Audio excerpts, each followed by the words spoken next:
This is the Thompson Cast. I am Mel Thompson. I give the government of Spain credit for trying to do two things.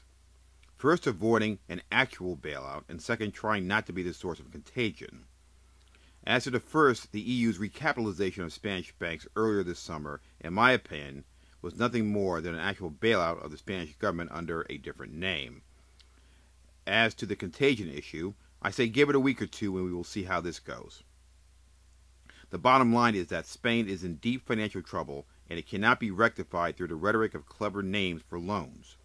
Like Greece and Italy, Spain has structural political risks in how its economy was set up and developed after World War II, and these are now becoming clear in the age of the global economy. Recently, Spain's autonomous regions sought new assistance from the central government for their own financial problems. Killing any real hope of help was the fact that the central government was dealing with interest rates on Spanish debt totaling more than 7.5%, which is the country's highest level in the 13-year history of the Euro currency union.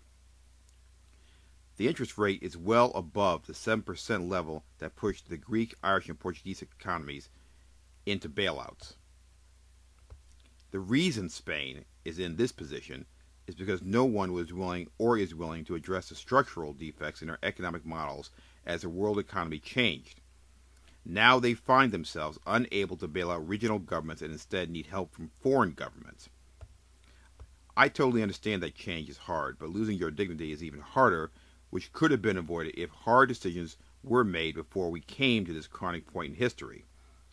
There's a lesson in this for Spain. Stop kicking that can down the road unless you want to be blamed in the history books as the people who wrecked the future. A clear path to restructuring how the government of Spain does business internally must be the blueprint that direct foreign investors and businesses can rely on in the future. Without such a plan, then direct foreign investment and business deals in Spain are far too risky at this point.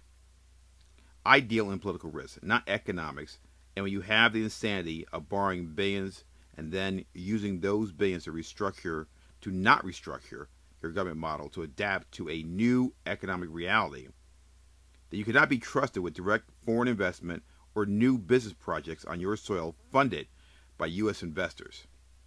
This is only my opinion, but how many will agree with me down the road?